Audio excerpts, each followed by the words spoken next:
ప్రభువైన క్రీస్తు నామములో మీ అందరికీ మా హృదయపూర్వక వందనములు. మరి ఒకసారి మిమ్మల్ని అందరినీ ఇలా కలుసుకోవడం చాలా సంతోషం. ఒకంత భక్తిభావంతో కలుసుకున్నట్లయితే ప్రార్థన చేసుకుని మన ఈ ఫ్యామిలీ ఫోకస్ని ఆరంభించుకుందాం.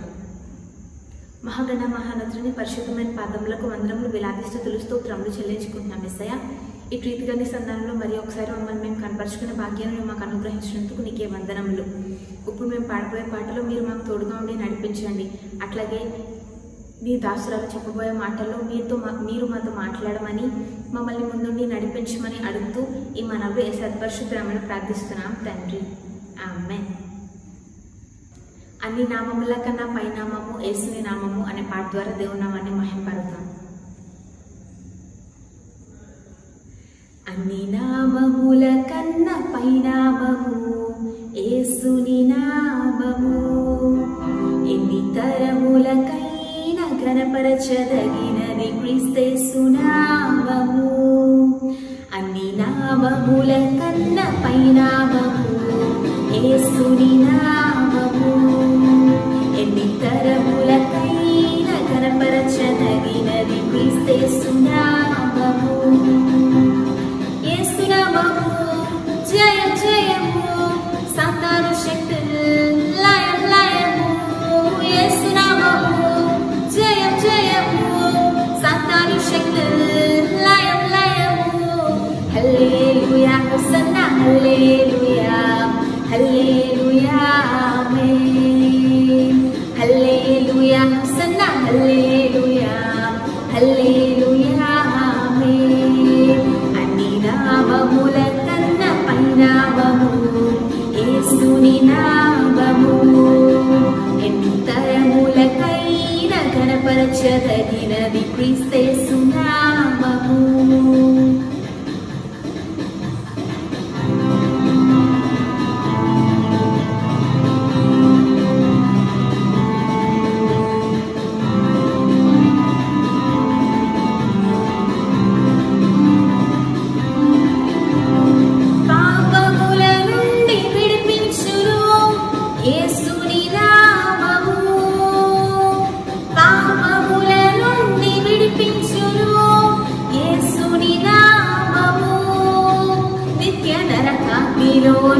రక్షించుడు క్రీస్తు నామము, నిత్య నరకాగ్నిలో నుండి తప్పించుడు క్రీస్తు నామము. యేసు నామము జయం జయము, సాతాను శక్తులు లయం లయము. యేసు నామము జయం జయము, సాతాను శక్తులు లయం లయము. హల్లెలూయా హోసన్నా హల్లెలూయా హల్లెలూయా ఆమేన్. హల్లెలూయా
దేవుని వాక్యాన్ని పంచుకోవడానికి దేవుడు ఇచ్చిన అవకాశాన్ని బట్టి నేను ఎంతగానో కృతజ్ఞతాస్తుతులు దేవుని చెల్లించుకుంటున్నాను. అయితే నేను ఇవాళ కొద్దిపాటు నా సాక్ష్యాన్ని పంచుకొని అప్పుడు నేను వాక్యంలోకి వెళ్దాం అనుకుంటున్నాను. 2015 నేను ఇక్కడ నుంచి బయలుదేరి నేను ఎగ్జామ్స్ క్లియర్ చేసి నా బ్యాచిలర్స్ ఇన్ ఫార్మసీ కంప్లీట్ చేసి నేను ఇక్కడ 2015 నేను స్టేట్స్కి వెళ్ళడం జరిగింది. ఆ తర్వాత నేను ఫస్ట్ ఒక యూనివర్సిటీకి వెళ్ళాలి అని చెప్పి నేను ఇక్కడే చాలా ప్లాన్ చేసుకొని నేను ఒక పెద్ద యూనివర్సిటీలో, ఒక టాప్ యూనివర్సిటీలో చదవాలి అని చెప్పి నేను చాలా ప్లాన్గా ఒక 1.5 year ముందు నుంచే నేను చాలా ప్లాన్డ్గా ఏ యూనివర్సిటీలో ఏ జోన్ లైక్ యునైటెడ్ స్టేట్స్లో లైక్ చాలా డిఫరెంట్ టైమ్ జోన్స్ ఉంటాయి. మనకి ఇప్పుడు ఇండియా అంతా ఒకటే టైం నడుస్తుంది, కానీ మొత్తం అమెరికాలో 4 టైమ్స్ ఉంటాయి. ఒక్కొక్క ఏరియాలో వాళ్ళకి ఒక్కొక్క టైం ఉంటుంది, గంట తేడాతో.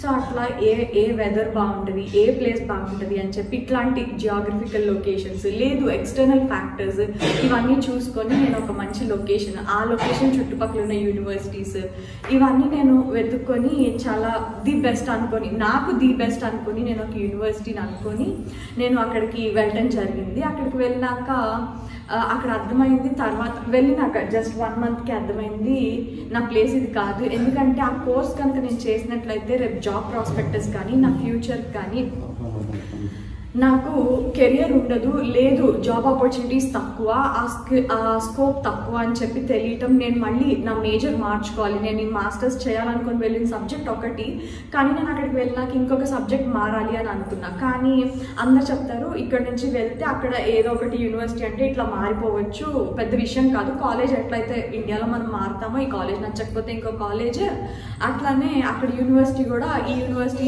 యూనివర్సిటీలో మనకు అన్ని కుదరకపోతే ఇంకొక యూనివర్సిటీలోకి మనం మారిపోవచ్చు అని చెప్పి చెప్తా వచ్చారు. సో నాకైతే నేను వెళ్ళే రోజుకి నాకు ఏ యూనివర్సిటీలో మళ్ళీ సెకండ్ ఆప్షన్ అనేది నాకు లేదు నా చేతిలో. ఇక్కడ నుంచి నేను బయలుదేరి వెళ్ళాను, చదివితే ఇంకా ఆ యూనివర్సిటీలోనే చదవాలి. నాకు మల్టిపుల్ ఆప్షన్స్ నా ముందు నేను పెట్టుకోలేదు, ప్లస్ లేవు కూడా. నేను 5 యూనివర్సిటీస్కి అప్లై చేస్తే 4 రిజెక్ట్ అయినాయి, ఒక్కటే వచ్చింది. నేను అక్కడికి వెళ్ళాను. అక్కడికి వెళ్ళినాక కొద్ది రోజులు కల్చర్ షాక్, సరే కల్చర్కి అడ్జస్ట్ అయినాక క్లాస్ రూమ్ ఈ క్లాసెస్ తీసుకుంటుంటే తెలిసింది ఇది నాకు సరిపడింది కాదు, ఇప్పుడు నేను మారాలి అని. అప్పుడు కరెక్ట్గా నేను వెళ్ళిన 2015 ఆగస్ట్కి వెళ్ళా. సెప్టెంబర్, అక్టోబర్ మనకి ఇక్కడ 40 రోజులు ఉపవాస ప్రార్థనలు జరుగుతాయి. నేను ఇదంతా ఎందుకు చెప్తున్నానంటే ఎక్కడున్నప్పటికీ ఇక్కడ ఒక 20 ఏళ్ళు దేవుని భక్తిలో లేదు, దేవునిలో నేను నేర్చుకున్నది అక్కడ నన్ను దేవునికి ఎంత దగ్గరగా నా ప్రయాణాన్ని నడిపిస్తూ వచ్చింది. లేదు ఆ పరిస్థితుల్లో నేను దేవునికి మరింత ఎక్కువగా ఎట్లా దేవుని పైన ఆనుకుంటూ వచ్చాను అనేది నేను మీతో పంచుకోవాలనుకుంటున్నాను. అట్లా నేను 2015 అక్టోబర్, నవంబర్ ఇక్కడ ఉపవాస ప్రార్థన జరుగుతున్నాయి. అక్కడ నాకు ఇంకో యూనివర్సిటీలో సీట్ లేదు. సో నేను ఫస్ట్ ఒక సెమిస్టర్ అక్కడ చదివి ఈ టైం ఒక 6 months టైం నా చేతిలో ఉంది. ఈ టైంలో నేను ఇంకొక యూనివర్సిటీ చూసుకొని మారాలి. సరేనని చెప్పి రోజు పొద్దున్న క్లాసెస్కి వెళ్ళి వచ్చేదాన్ని. అక్కడ మధ్యాహ్నం వచ్చి నేను ఇక్కడ లైవ్ కంప్లీట్ అయ్యేది. అప్పుడు లైవ్ ఇచ్చాడు ఉపవాస ప్రార్థనలు. సో నేను అక్కడ మళ్ళీ ఉపవాస ప్రార్థన లైవ్ ఉండి అక్కడ నేను ఉపవాసం ఉండి దేవుని సన్నిధిలో ప్రార్థన చేస్తూ వచ్చేదాన్ని. ఎందుకంటే నేను అక్కడ మళ్ళీ యూనివర్సిటీస్కి అప్లై చేశాను. ఇక్కడ నుంచి వీళ్ళు డాక్యుమెంట్స్ పంపించడం, అక్కడ మళ్ళీ యూనివర్సిటీస్కి అప్లై చేశాను. కానీ అక్కడ కూడా మళ్ళీ నేను ఒక్క యూనివర్సిటీ ఎదుర్కొన్నా. ఇంకా చాలామంది చాలా ఆప్షన్స్ చెప్తారు. నా స్కోప్, నేను తీసుకున్న మేజర్ చాలా రేర్ గ్రూప్ అవ్వటం వల్ల నాకు చాలా స్కోప్ తక్కువైపోయింది, కాలేజెస్ చాలా తక్కువ. దాంట్లో ఇంకొకళ్ళు ఏదన్నా చెప్తే ఇంకా ఆ ఒక్క ఆప్షన్ నేను దేవుని దగ్గర పెట్టుకొని సరే ఎట్లన్నా ఈ కాలేజ్లో సీట్ ఇవ్వు అని చెప్పి మళ్ళీ అడుగుతా వస్తూ ఉంటే నవంబర్ ఇంకా డిసెంబర్కి సెమిస్టర్ అయిపోతే నేను ఈ కాలేజ్లో ఉండకూడదు. ఎందుకంటే నాకు ఇంకా వేరే సబ్జెక్ట్స్ తీసుకుంటుంటే నేను ఇక్కడ చదివేస్తాను, కానీ అది కాదు నేను చదవాల్సింది, నేను జాబ్ చేయాల్సింది. సరేనని చెప్పి అట్లా నేను ప్రార్థన చేస్తాను. అసలు దేవుడు అద్భుత రీతి అసలు ఆ కాలేజ్కి ఎవ్రీ డే ఈమెయిల్ పెడతాను, దేవుని సన్నిధిలో ప్రార్థన చూడండి. ఎందుకంటే వాళ్ళకి ఫోన్స్ చేసిన నేను పంపించానండి డాక్యుమెంట్స్, లేదు నేను పంపించాను మీరు చూసారా చెక్ చేశారా అంటే వాళ్ళ దగ్గర నుంచి సమాధానం రాదు. సో నాకు సమాధానం వచ్చేది వేసే దగ్గరే. ఇవాళ నేను మళ్ళీ ప్రార్థనలో కూర్చుంటే ఇవాళ సాయంత్రానికి వాళ్ళ దగ్గర నుంచి నాకు రిప్లై వచ్చేది, ఓకే ఈ డాక్యుమెంట్స్ రిసీవ్ అయినాయి ఇంకా పంపించండి. సో నేను ఆగస్ట్లో వెళ్ళా, సెప్టెంబర్లో ఇలా అప్లై చేయడం స్టార్ట్ చేశా. నవంబర్ ఎండ్కి నాకు ఆ యూనివర్సిటీలో సీట్ వచ్చిందని చెప్పి చెప్పారు. సరే ఇంకా డిసెంబర్ అక్కడ సెమిస్టర్ పూర్తి చేసుకొని జనవరికి బయలుదేరి నేను మళ్ళీ టెక్సస్ స్టేట్లో నాకు యూనివర్సిటీలో సీట్ వచ్చిందని అక్కడికి వెళ్ళటం జరిగింది. నేను అనుకున్నాను ఇంకా ఈ టెక్సస్ యూనివర్సిటీలో నేను మాస్టర్స్ ఇంకా ఫాస్ట్గా కంప్లీట్ చేయాలి, ఎందుకంటే ఒక 6 months అక్కడ పోయింది. సో దేవుడు ఇంక ఇక్కడ తీసుకొచ్చాడు అండ్ అక్కడికన్నా ఇక్కడ ఫీజులు ఇంకా సగము. సో నేను ఇంక ఇక్కడ కష్టపడి చదువుకొని ఇంకా మాస్టర్స్ కంప్లీట్ చేయాలి అని చెప్పి నేను అనుకుంటా ఇక్కడ యూనివర్సిటీలోకి వచ్చాను. ఇక్కడ కూడా దేవుడు నన్ను ఎలా నడిపిస్తూ వచ్చాడంటే పెద్ద పాస్టర్ లత అంటే ఒకసారి సాక్ష్యం చెప్పినప్పుడు స్టేట్స్లో నాకు తెలిసి యూకే అనుకుంటా అక్కడ చెప్పినప్పుడు చెప్పారు, చిన్నప్పుడు వాళ్ళకి చుట్టాలు ఎవరు లేకపోతే పెద్ద పాస్టర్ గారు ఒక మాట అన్నారు, దేవుడు నమ్ముకున్న మనకమ్మ దేవుడు ఎక్కడికి వెళ్ళినప్పటికీ చుట్టాలను ఏర్పాటు చేస్తారని చెప్పి, లేదు మనకి ఆత్మీయ బంధువులను ఇస్తారని చెప్పి, అట్లా వాళ్ళు ఈ రోజున ఎక్కడికి వెళ్ళినా ప్రపంచవ్యాప్తంగా ఆత్మీయ బంధువులు అనేది దేవుడు వారికి ఇచ్చారు. అట్లా ఈ దేవుని కలిగిన మనము బయటికి వెళ్ళినప్పుడు దేశం కాని దేశము, ఊరు కాని ఊరు, భాష కాని భాష, కనీసం మన భోజనం కూడా అక్కడ దొరకదు మనకి. సో అట్లాంటప్పుడు దేవుని ప్రేమ ఎట్లా ఉంటుంది, ఏ రూపంలో ఉంటుంది అని అంటే నిజంగా మనం చేసే భక్తి, మనం తెలుసుకునే ఈ దేవుడు మామూలు దేవుడు కాదు అని నేను అక్కడ రుచి చూడటం జరిగింది. నేను టెక్సాస్లో ఉన్నాను, ఇలానే బుధవారం బైబిల్ స్టడీ ఉంటుంది. సంఘంలో ఆరాధన ఎట్లా అంటే అక్కడ వెళ్తాము, ఆరాధనకి కూర్చుంటాము, అందరం తిరిగి వచ్చేస్తాను. ఎవరితో నేను మాట్లాడేదాన్ని కాదు, ఎందుకంటే నేను అమెరికా సంఘానికి వెళ్ళేదాన్ని, అంటే తెలుగు వాళ్ళు ఎవరు ఉండరు అక్కడ. సో అట్లా వెళ్ళి వస్తూ ఉంటే సరే బుధవారం బైబిల్ స్టడీ ఉందన్నారు. యవనస్తులు జరుగుద్ది, వృద్ధులది జరుగుద్ది, మధ్య వయసస్తులది జరుగుద్ది. సో సరేనని చెప్పి అక్కడ ఒక్కొక్క క్లాస్ రూమ్ లాగా ఇట్లా కారిడార్లో ఉంటే సరే అని ఫస్ట్ వెళ్ళి యవనస్తుల దాంట్లో కూర్చున్నా. సరే ఏదో చెప్తున్నారు కానీ బైబిల్ తీయటం లేదు అక్కడ ఎంతసేపటికి. బైబిల్ తీయటం లేదు, సరే యవనస్తులకి అని చెప్పి మామూలు మాటల ద్వారా, లేదు అక్కడ కల్చర్ని బట్టి అక్కడ బైబిల్ స్టడీ జరుగుతూ వస్తుంది, లైక్ గ్యాదరింగ్ లాగా అట్లాగా అనమాట.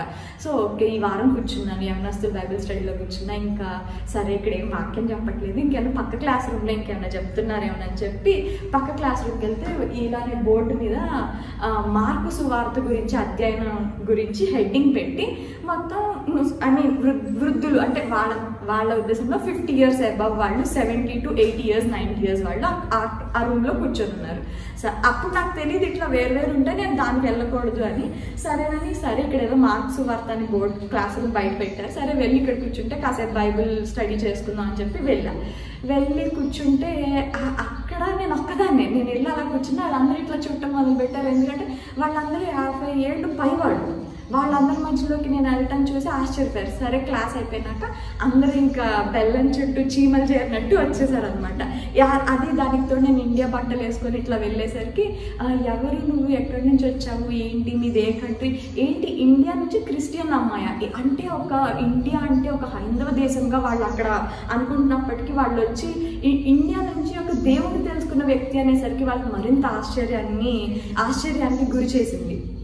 సో అందుకని చెప్పి వాళ్ళు వచ్చి చుట్టూతో కూర్చొని, అవునా నువ్వు ఎట్లా క్రిస్టియన్, లేదు నువ్వు ఎట్లా ఈ దేవుడిని తెలుసుకున్నావు, నీకు ఈ దేవుడు ఇండియాలో ఉన్నప్పుడే తెలుసా, ఇండియాలో కూడా ఈ దేవుడికి మీరు నమ్ముకుంటారా అని చెప్పి వాళ్ళందరూ వచ్చి మాట్లాడుతూ ఉన్నారు. కాసేపు సాక్ష్యం పంచుకోవడం జరిగింది. మా మమ్మీ ఎట్లా ఈ దేవుడు తెలుసుకుంటా వచ్చారు, లేదు ఆ తర్వాత ఈ దేవుడు మా జీవితాల్లో చేసిన కార్యాలు కొద్దిపాటి మాటల్లో నేను పంచుకున్నాను.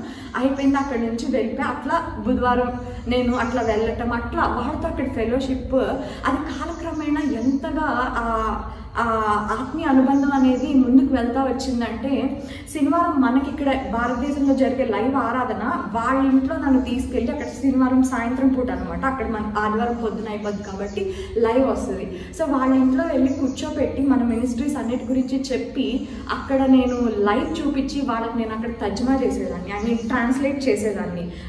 అక్కడ ప్రసాదానికి ఇక్కడ ప్రసంగం చెప్తుంటే ఆ వీడియోలో కనిపించిన వాళ్ళని చూపించి, నేను ఈ మందిరానికి ఇన్ని ఇయర్స్గా వస్తున్నానంటే ఏదో వచ్చి వెళ్ళి భక్తిని నాకు మట్టుకే నేను పరిమితం చేసుకోలేదు. అలానే మా మమ్మీ వాళ్ళు కానీ నన్ను అలా పెంచలేదు. ఈ రోజున పెద్ద మందిరంలో కానీ అట్లా విశ్వాసాలు అలా చూస్తే వాళ్ళ సాక్ష్యాలు నాకు కనపడతాయి. ఎందుకంటే చిన్నప్పటి నుంచి ఆ ఆంటీ వాళ్ళు ఉన్నారంటే పలానా ఆంటీ వాళ్ళ నేను అట్లా తెలుసుకోవాలా, పలానా ఆంటీ వాళ్ళు దేవుళ్ళలోకి రావడానికి కలిగిన సాక్ష్యం ఏంటి, వాళ్ళ దేవుడు ఎట్లా వాళ్ళ కుటుంబాల్లో నిలబెట్టి దేవుళ్ళలోకి నడిపించారని చెప్పి అట్లా స్క్రీన్ మీద మన విశ్వాసులు వాళ్ళు కనపడతా ఉంటే నేను అక్కడ కూర్చొని వాళ్ళకి వాళ్ళ సాక్ష్యాలు పంచుకోవడం జరిగేది. వాళ్ళు చాలా దేవుళ్ళు ఆనందిస్తూ వచ్చారు. అట్లా ప్రతి శనివారం నన్ను వాళ్ళ ఇంటికి తీసుకెళ్ళి అట్లా దేవుని గురించి మరింతగా మన దేశంలో ఎట్లా ఇక్కడ జరుగుతున్నాయి ఇవన్నీ తెలుసుకుంటా, ఇక్కడ సాక్ష్యాలు లేదు ఇక్కడున్న ప్రేయర్ రిక్వెస్ట్ల గురించి అక్కడ మేము కూర్చొని ప్రేయర్ చేసి అట్లా దేవుడు అక్కడ ఆత్మీయంగా నాకు అట్లా కుటుంబాన్ని ఇచ్చి దేవుడికి నాకు మరింత దగ్గరగా లేదు ఈ ఆత్మీయ సహవాసంలో ఈ లోకంలో పడి బహుశా యవన కాలంలో ఇంకా ఈ ఎక్స్టర్నల్ ఫ్యాక్టర్స్ ఇంకా అట్రాక్టివ్ థింగ్స్ ఇవన్నీ ఉంటాయి అలాంటి కంట్రీస్కి వెళ్ళినప్పుడు. కానీ దేవుడు అక్కడ కూడా కుటుంబాన్ని పెట్టి చాలా ప్రొటెక్టివ్గా నన్ను నడిపిస్తూ వచ్చారు. నేను అనుకున్నా ఇంకా టెక్సస్లో ఒక 2 years ఉంటాను, మొత్తం ఇంకా మాస్టర్స్ ఇక్కడ కంప్లీట్ అవుతుంది అని అనుకుంటూ వచ్చాను. కానీ అక్కడ మళ్ళీ ఆగస్ట్కి ఇంకొక ఎగ్జామ్. ఈ 2 semesters కంప్లీట్ అయినాయి. అసలు నాకు తెలిసి నేను చిన్నప్పుడు ఒక 3rd classలో ఏమో నా ప్రోగ్రెస్ రిపోర్ట్లో రెడ్ మార్క్ అనేది చూసాను. నాకు హిందీ ఇష్టం ఉండదు, కానీ మా మమ్మీ వాళ్ళు హిందీ తీసుకున్నారు, సో అది రెడ్ మార్క్. ఆ తర్వాత నా లైఫ్లో డిస్టింక్షన్ తప్ప అసలు ప్రోగ్రెస్ కార్డులో కానీ నా దేంట్లో నేను ఎడ్యుకేషన్ పరంగా నా స్టడీస్ పరంగా రెడ్ మార్క్ కాదు కదా, even A grade B grades కూడా నేను చూసారు కదా నా లైఫ్లో. అలాంటిది అక్కడ నేను C grade వేసాను. C grade వేస్తే సరే పాస్ చేస్తారు అనుకుంటే తర్వాత తెలిసింది ఏంటంటే ఆ ప్రొఫెసర్ మన ఈ భారతీయుల్ని అక్కడ చదవనివ్వరు, సో మార్కులు తక్కువ వేసి ఇంక ఇక్కడ ఆపేస్తారు. మళ్ళీ చదివిన సబ్జెక్ట్లో C grade వేస్తారు, సరే తక్కువ మార్కులు వచ్చిన ఇంకొక సబ్జెక్ట్లో కూడా C grade వచ్చేవారికి అవకాశం ఉంది. కానీ కాదు, ఇక్కడ మళ్ళీ పదే చదివించి ఇక్కడిక్కడే ఉంచుతారు తప్ప ఇండియన్స్ని అక్కడ ఆ ప్రొఫెసర్కి ఉన్న పర్సనల్ రీజన్స్ మైట్ బి లేదు, దేశం నుంచి మనం వచ్చి వాళ్ళ దేశంలో ఇదైపోతుంది అనే కొద్దిపాటి కారణాల వలన ఆవిడ నన్ను పాస్ చేయకుండా, నన్నే కాదు ఏ ఇండియన్ ఇంకా యూనివర్సిటీలో నేను తీసుకున్న సబ్జెక్ట్ నుంచి గ్రాడ్యుయేట్ అవ్వలేదు. ఆల్మోస్ట్ కొంతమంది అయితే 5 సంవత్సరాల నుంచి అదే క్లాస్లో చదువుతున్నారంట. సో అది నాకు వెళ్ళిన మళ్ళీ 6 నెలలకి ఒక 2 సెమిస్టర్లు పూర్తయినాక తెలిసింది. ఇది వేసే చిత్తం అనుకున్నాను, ఇక్కడికి వచ్చాను, సరే మళ్ళీ నేను ఏరుకున్నానేమో ఇంకా కాలేజెస్ ది బెస్ట్ కావాలని ఇట్లా అనుకున్నాను. మళ్ళీ దేవుని సన్నిధిలో నా ప్రార్థన మొదలుపెట్టాను. ఆ రోజు నాకు తెలుసు నేను యూనివర్సిటీకి డాక్యుమెంట్స్ తీసుకొని నడుచుకుంటా వచ్చా. ఏం తిన్నా అప్పటికి 2 రోజులు మాకు రిజల్ట్స్ వచ్చి, కానీ సెలవు అప్పుడు యూనివర్సిటీకి వెళ్ళాలి, వచ్చాము కూర్చున్నాం, ప్రార్థన చేసుకుంటున్నాను నేను మౌనంగా.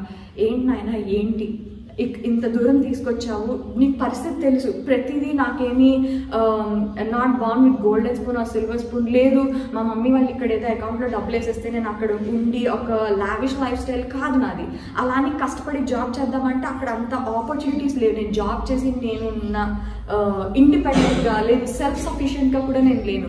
నేను వెళ్ళిన రోజు నుంచి నాకు జాబ్ వచ్చే వరకు నాకు ఇండియా నుంచి మనీ వస్తానే ఉన్నాయంటే ఏదో నిజంగా ఇక్కడ ఉండి కాదు, ఇక్కడ మా డాడీ కానీ ఇట్లా కష్టపడి పంపించడమే నాకు. కానీ సామాన్య విషయం కాదు ఇక్కడ. ఎందుకంటే నేను అక్కడ 1 నెల నాకు అయ్యే ఖర్చుతో ఇక్కడ మా మమ్మీ వాళ్ళు 3 నెలలు జరుగుద్ది. అంత కష్టం ఇక్కడ వాళ్ళు 3 నెలలు జరిగేది నాకు అక్కడ 1 మంత్కి నాకు ఖర్చులకి పంపించాలంటే సామాన్యమైన విషయం కాదు. సో ఇట్లాంటి పరిస్థితుల్లో మళ్ళీ యూనివర్సిటీలో అవకాశం లేదన్నారు. సరే పోనీ ఉన్న పాడాన్ని యూనివర్సిటీ మారిపోతే ఇంకొక సెమిస్టర్ డబ్బులు కలిసి వస్తాయి అనుకుంటే అప్పటికే టైం అయిపోయింది. అన్ని యూనివర్సిటీలు ఆ ఆగస్ట్కి అడ్మిషన్స్ అన్ని క్లోజ్ చేసేయడం జరిగింది. దేవుని సన్నిధిలో కూర్చొని అప్పటికి 2 days అయింది భోజనం చేసి అట్లా ప్రార్థన చేస్తున్నాను. ఏంటి నాయన నువ్వు ఏం చేయబోతున్నావు, ఎందుకు మరి ఇక్కడికి తీసుకొచ్చావు, నన్ను ముందే ఎందుకు నువ్వు గైడ్ చేయలేదు, నేను అడుగుతా వచ్చాను కదా, నేను నీ సన్నిధిలో నిన్ను అడిగాను కదా ఇక్కడికి రావడానికి, నువ్వు ఎందుకు ముందే నా ప్రయత్నాన్ని ఆపలేదు, లేదు నా ప్రయాణాన్ని ఆపలేదు అని చెప్పి ఎన్నో ప్రశ్నలు అట్లా ప్రార్థన చేస్తూ ఉన్నాను. ఆనాడు దేవుడు ఇశ్రాయేల్ ప్రజలకి మన్నాను ఎట్లా కురిపించాడో నాకు తెలియదు, కానీ ఆ రోజు నా తలుపు తట్టిన ఈ వాళ్ళకి భార్యాభర్తలకి 70 సంవత్సరాలు 72 సంవత్సరాలు నేను వాళ్ళకి మన భోజనం కానీ ఇవేమీ తెలియదు, కానీ ఒక్కటి తెలుసు నేను అన్నం తింటానని. వాళ్ళకి కుదిరినంతట్లో ఇంత దాంట్లో అన్నము చికెన్ని వాళ్ళ పద్ధతులు దాన్ని అంతా వండుకొని ఒక పెద్ద బాక్స్ తీసుకొని నాకు ఫుడ్ వాళ్ళకి తెలియదు నేను ఈ ప్రాసెస్లో ఉన్నాను, లేదు నేను తినలేదు, ఇవన్నీ తెలియదు. కానీ నేను చెప్పాను నాకు ఇక్కడ యూనివర్సిటీలో ఇట్లా ప్రాబ్లం ఉంది, మీరు ప్రార్థన చేయండి, నేను యూనివర్సిటీకి వెళ్తున్నా మాట్లాడటానికి అని చెప్పి నేను ఇంకా తర్వాత ఏం జరిగింది ఏం చెప్పలేదు వాళ్ళతో. ఎందుకంటే వాళ్ళు వేరే ఊరు వెళ్ళడానికి ప్రయాణం అయ్యారని నాకు తెలిసింది. కానీ వాళ్ళు ఆ ఊరు ప్రయాణాన్ని ఆపేసుకొని దేవుడు ఎట్లా పంపిస్తే అట్లా వాళ్ళు అన్నీ వండుకొని ఇంటికి వచ్చారు. తలుపుకొని ఎవరో అనుకొని వెళ్ళి తీసా. అప్పుడు తెలిసింది దేవుడు ఆయన బిడ్డల్ని పోషించే విధానము చాలా అద్భుతంగా ఉంటుంది. ఆనాడు ఇశ్రాయేల్ ప్రజల్ని మన్నాతో ఎట్లా పోషించాడో నేను ఆ రోజు నా జీవితంలో 2016 ఆగస్టు నెలలో నేను నా జీవితంలో నేను అనుభవించి దేవుని ప్రేమను లేదు దేవుడు చేసే అద్భుత కార్యాలను నేను సెల్ఫ్ ఎక్స్పీరియన్స్ నేను చేయటం జరిగింది. చాలా it's such a blessing experience. అట్లా అక్కడ దేవుడు నేను అనుకున్నాను పోతే తర్వాత నేను ఇంకో సంవత్సరం చదివి మళ్ళీ నేను ఇంకా జనవరికి కానీ నేను వేరే యూనివర్సిటీకి మారడం జరిగింది. నేను అనుకున్నాను ఏసయ్య ఈ 1 yearలో నేను మనీ పరంగా చాలా పోయింది, కెరియర్ పరంగా పోయింది, ఎడ్యుకేషన్ పరంగా నేను ఈ సంవత్సరం ఇక్కడ చదివింది మొత్తం 0 అయిపోయింది, ఏమీ లేదు. మళ్ళీ వచ్చే సంవత్సరం జనవరి నుంచి మళ్ళీ డే 1 నుంచి నేను మొదలు పెట్టాలి. కానీ ప్రతి దాన్ని బట్టి నేను దేవుని స్తుతించాను. ఎందుకంటే దేవుడు అక్కడ నాకు ఆత్మీయ బంధువులను ఏర్పాటు చేశాడు. ఒక్కటే అనుకున్నా, ఏసయ్య ఈ సంవత్సరం సమయం పోయిందని నేను అనుకోవట్లా, ఇక్కడ నీ ఉద్దేశం ఉంది. వీళ్ళని కలవటం, నీ ప్రేమను పంచడం, ఇండియాలో జరిగే నీ పరిచర్యను వీళ్ళకి తెలియపరచడం, లేదు వాళ్ళు నీ బిడ్డల కొరకు చేసే ప్రార్థన, ఈ యొక్క ప్రయాణం అంతా నీ ప్రణాళికలో ఉంది. కాబట్టి నువ్వు నన్ను ఈ సంవత్సరం ఇక్కడ తీసుకొచ్చి ఒక అనుకోని రీతిగా అక్కడున్న ప్రజలతో నాకు బంధాన్ని ఏర్పాటు చేయడం. ఇప్పటికీ వాళ్ళతో నేను మాట్లాడుతూ ఉంటాను. ఇక్కడికి వచ్చానని వాళ్ళకి తెలుసు, అడుగుతూ ఉంటారు. ఇక్కడ పరిచర్లు లేదు, ఇక్కడ క్రైస్తవ్యానికి బాగా వ్యతిరేకం, నార్త్ ఇండియా ఒరిస్సాలో అట్లాగా వాళ్ళకి తెలుసు. సో అవన్నీ మీకు ఎట్లా ఉంది, ఇక్కడ లేదు, ఇంకా పర్సిక్యూషన్ ఉందా, మీకు సంఘాలు నిజంగా జరుగుతాయా, ఆరాధనకి వెళ్తారా మీరు, ఇవన్నీ అడుగుతూ ఉంటారు. సో నేను keep on sharing them, updating ఏం జరుగుతుంది నా లైఫ్లో, దేవుడు ఎట్లా చేస్తా వచ్చాడు ప్రతిదీ అని చెప్పి. అట్లా నేను మళ్ళీ 3rd యూనివర్సిటీకి నేను అప్పటికి 1.5 year నా అకాడమిక్ ఇయర్ అయిపోయింది. మళ్ళీ ఇట్స్ డే 1 అగైన్. అక్కడికి వెళ్తే తెలిసింది ఏంటంటే సరే పాత కాలేజ్లో చదివినవి 2 subjects మట్టి ఇక్కడ ఒప్పుకుంటారు అని తెలిసింది.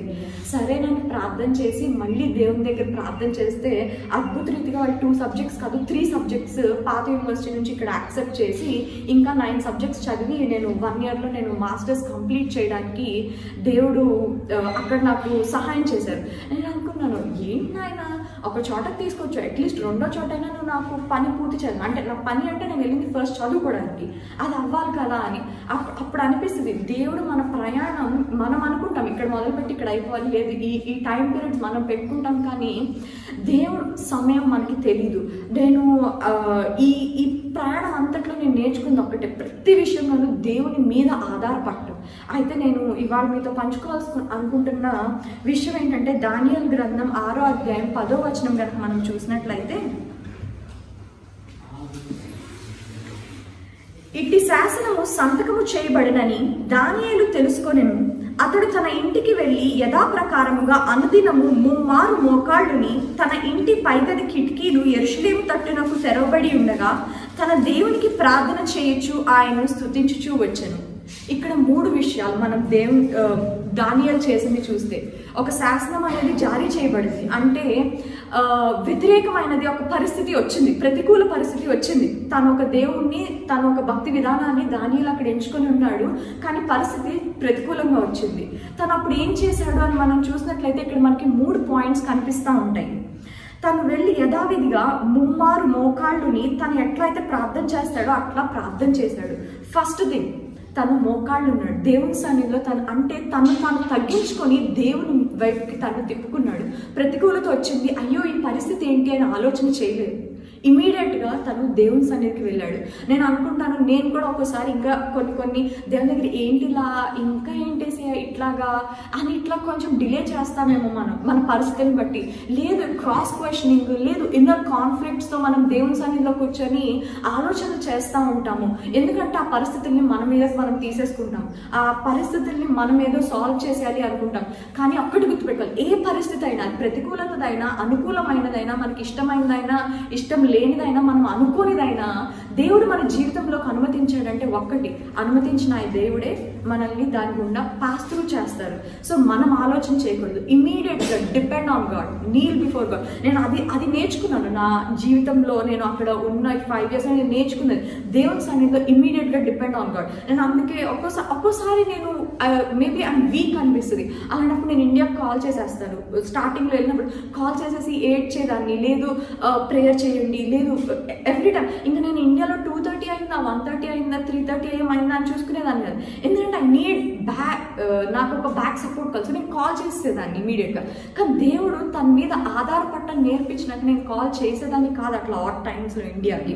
దేవుడితో మాట్లాడేదాన్ని, ఏసే పరిస్థితి ఇట్లా జరిగింది, సరే ఇండియాకి ఒక మెసేజ్ పెట్టేదాన్ని, ఇట్లా ఉంది పరిస్థితి ఇక్కడ అని పొద్దునైనాక మాట్లాడటం. దేవుని సమయంలో దేవునితో మాట్లాడటం నేను ఎక్కువగా నేర్చుకున్నా.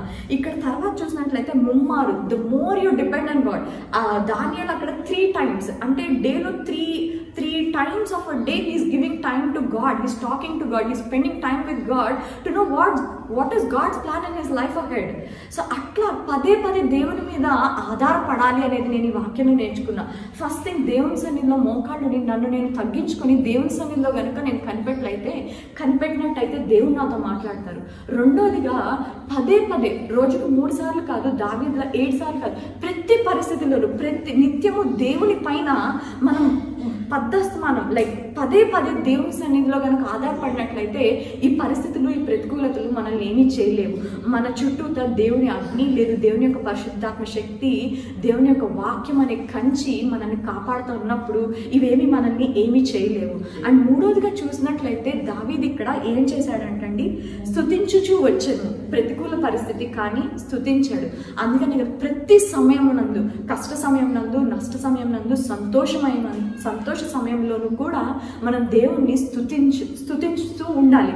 Give thanks for everything, what ever it might be, give thanks to everything. మా మమ్మీ ఏదన్నా ఫోన్ చేసి నేను ఇది పోయింది నాది, లేదో బంగారం పోస్తూ పోయింది అని దేవునికి స్తోత్రం. ప్రతిదానికి లేదు ఇది ఇలా జరిగింది, నాకు డబ్బుల్లో ఇంత నష్టం వచ్చింది, ఇది ఇక్కడ పోగొట్టుకున్నానని చెప్పిన పర్లేదు దేవునికి స్తోత్రం, దేవుడు దాని వెంట మనం ఇంకేదో మేలు ఉంచాడు అని అంటారు.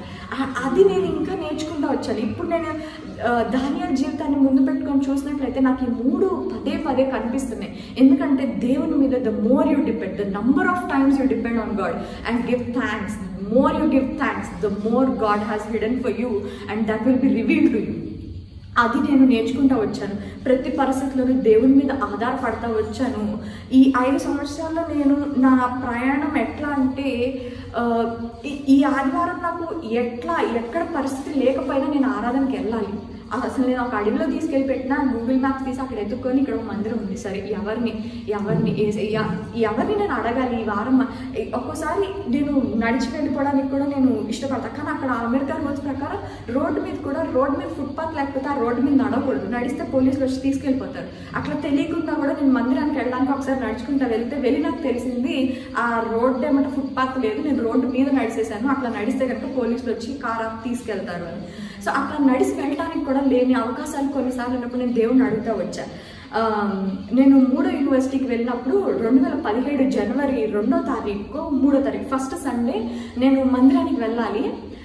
ఇంత ఎత్తు మంచుతో రోడ్లన్నీ మునిగిపోయాయి. కానీ నేను మందిరానికి వెళ్ళాలి, ఆదివారం అనేది నా జీవితంలో ఇంకా అది ఎంత అంటే ఎవరేమన్నా అనుకోని, అక్కడ క్లాస్మేట్స్ వాళ్ళు, రూమ్మేట్స్ వాళ్ళు అన్ని అయినప్పటికీ తిట్టుకొని ఈ ఒక్కసారి పడదు. నేను చెప్పాను ఇంత లోతు మంచు, కారు తీశారు, సరే వాళ్ళని నేను అడిగి మందిరానికి దింపండి, వెనక్కి నేను అట్లా వస్తాను, ఇక్కడ నుంచి ఒక 2 కిలోమీటర్లు ఉందని నేను చూసుకున్నా. సరే వాళ్ళు దింపారు, నడిచి రావడం మధ్యాహ్నానికి వద్దాంలే, వెళ్ళి గట్ల ఆరాధన అయితే నడుచుకుంటాను, ఎట్లా రావచ్చు కదా అని చెప్పి నేను ఒక్కటే అడిగా, నన్ను ఎట్లా దింపండి, మళ్ళీ మీరు వెనక్కి రాదు. ఎందుకంటే ఆదివారం పొద్దున ఆదివారం అసలు ఎవరు నిద్ర లేవు, దానికి తోడు అన్యులు వెళ్ళి మనల్ని మందిరానికి దింపమని నిద్ర లేపితే ఇంకా మామూలుగా ఉండదు. సో సరేనంటే వాళ్ళు దింపుదామన్నారు. దింపుదామంటే రోడ్డు మీదకి ఈ మంచు ఉండటం వల్ల కారు వెనక్కి వెళ్ళిపోతుంది.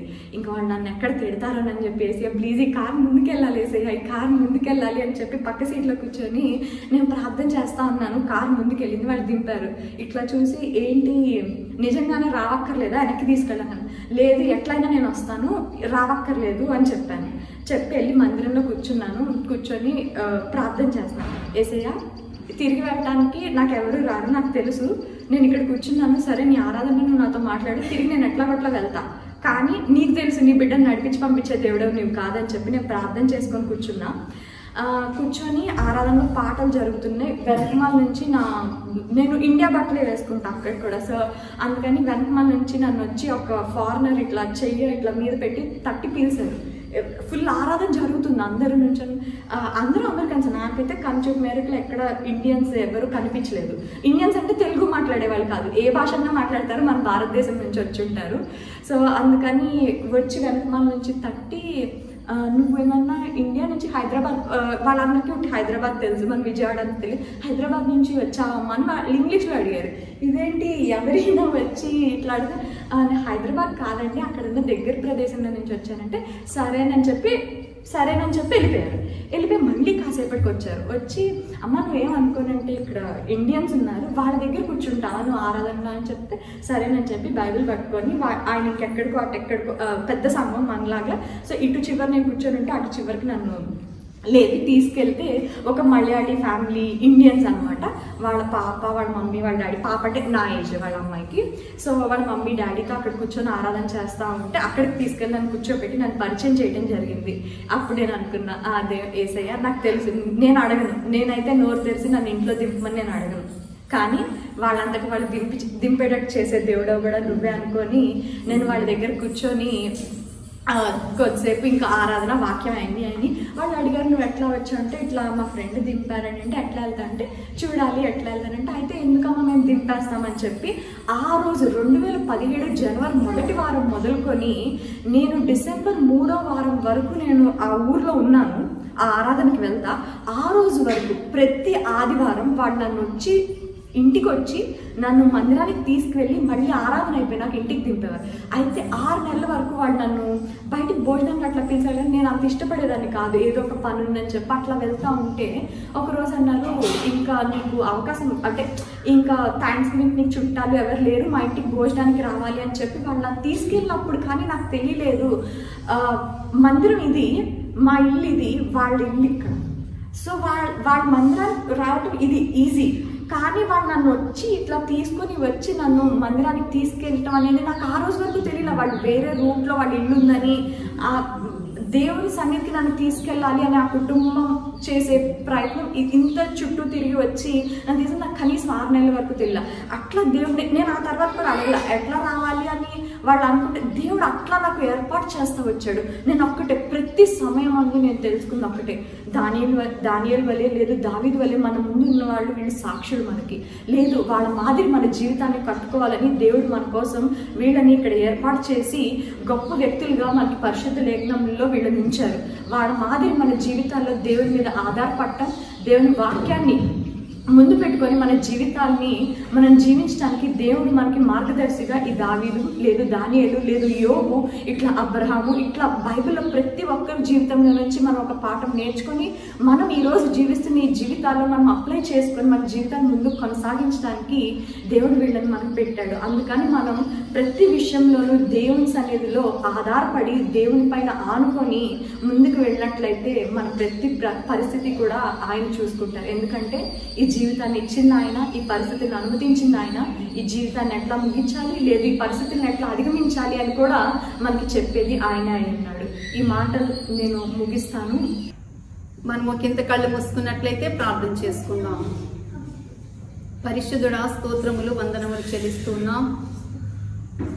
ఈ సమయంలో ప్రభా ఇప్పటి వరకు మీరు మాతో మాట్లాడుతూ వచ్చిన ప్రతి మాట కొరకే వందనాలు.